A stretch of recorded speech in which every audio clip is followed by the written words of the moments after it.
Assalamualaikum warahmatullahi wabarakatuh. Nama saya Restia Fembri Kinasi dengan nomor induk mahasiswa 201010105000470.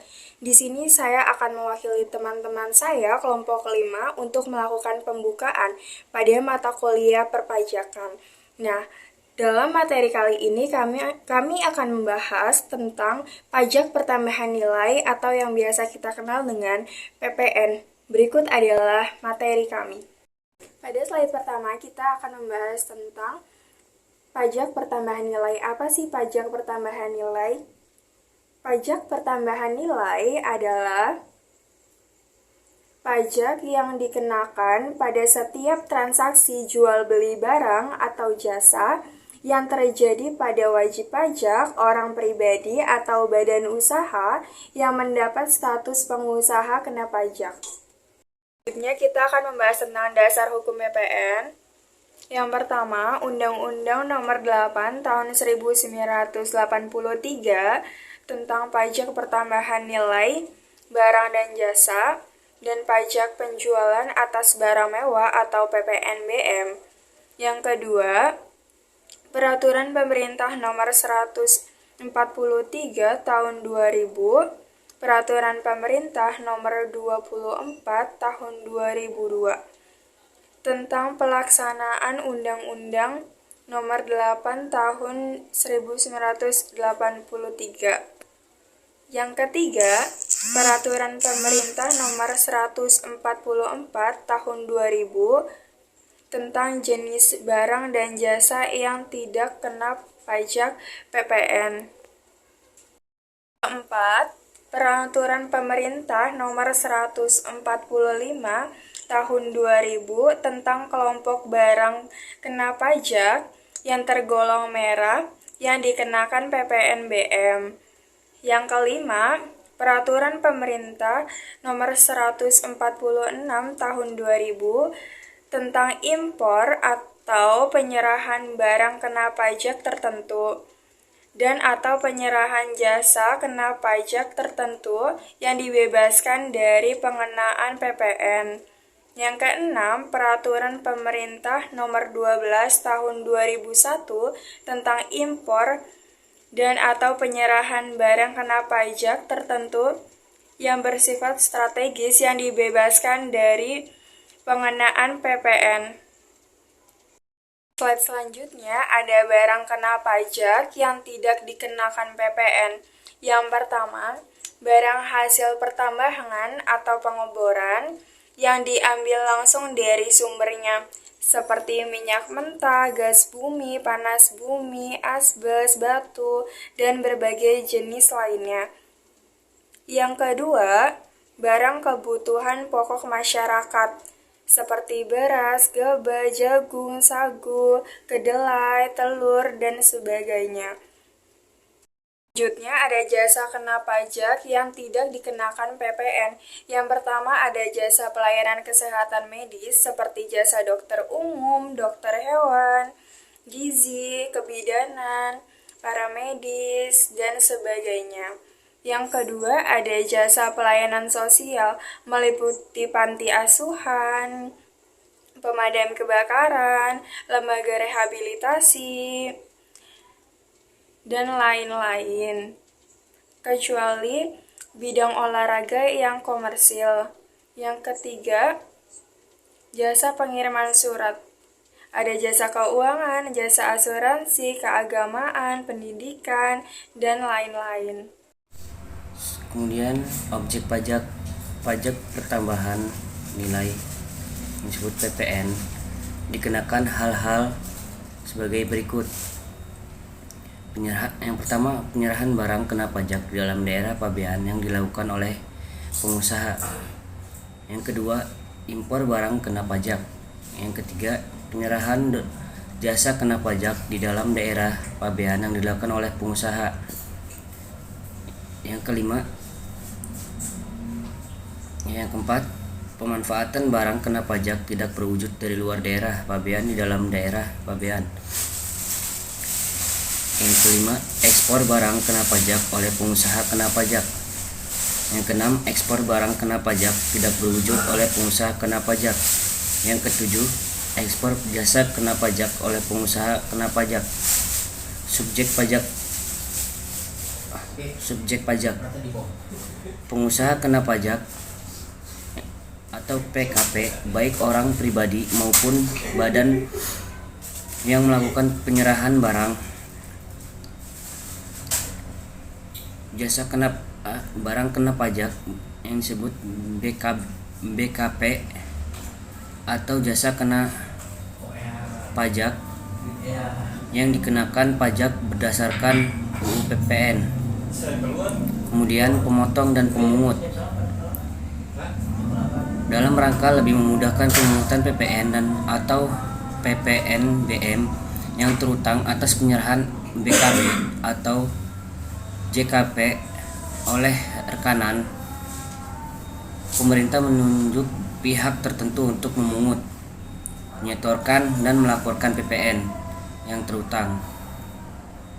Saat terutang, pemungutan PPN menganut prinsip akrual, artinya terutangnya pajak terjadi pada saat penyerahan BKP atau JKP meskipun pembayaran atas penyerahan tersebut belum diterima atau belum sepenuhnya. Kemudian tarif PPN dalam sebesar 11%. Pemerintah diberikan kewenangan untuk mengubahnya menjadi paling rendah 5% dan paling tinggi 15% melalui penerbitan peraturan pemerintah.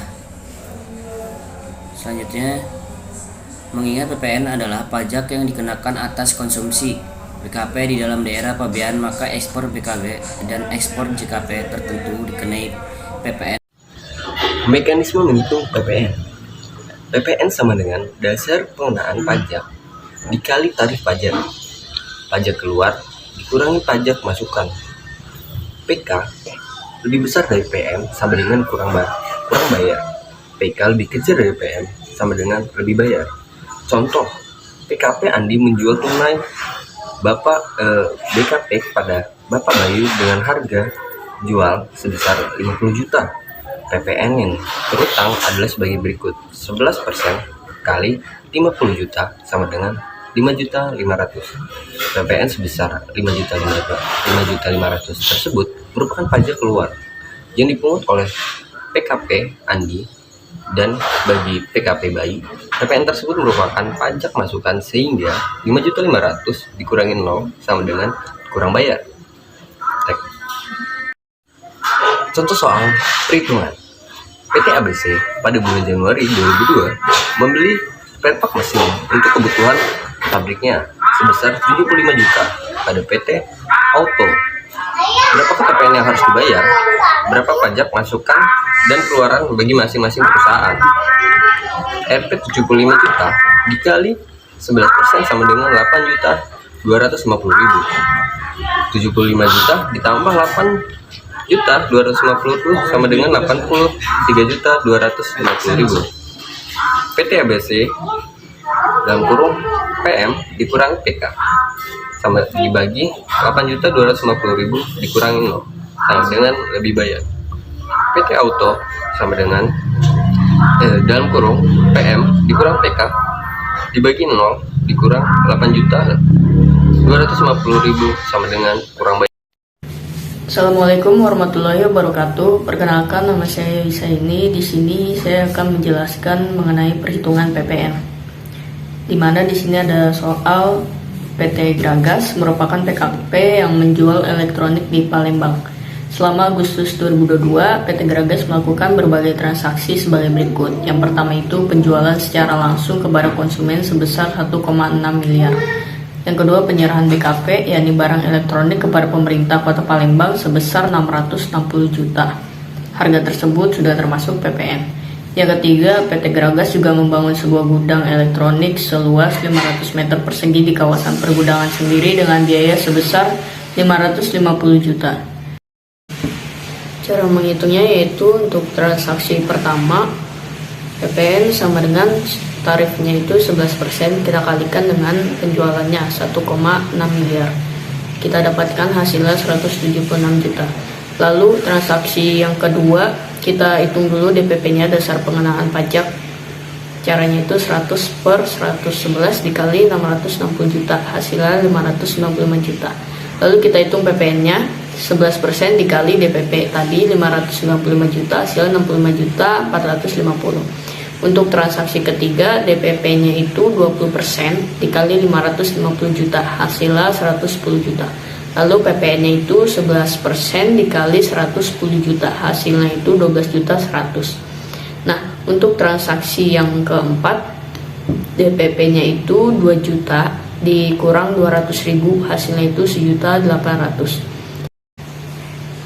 Selanjutnya untuk transaksi tambahan, DPP-nya itu 100 per 111 dikali dengan 550 juta, hasilnya itu 496 juta. PPN-nya 11%, kita kalikan dengan 496 juta, hasilnya 54 juta 560. Nah, total PPN yang harus disetorkan, kita hitung dulu PPN keluarannya.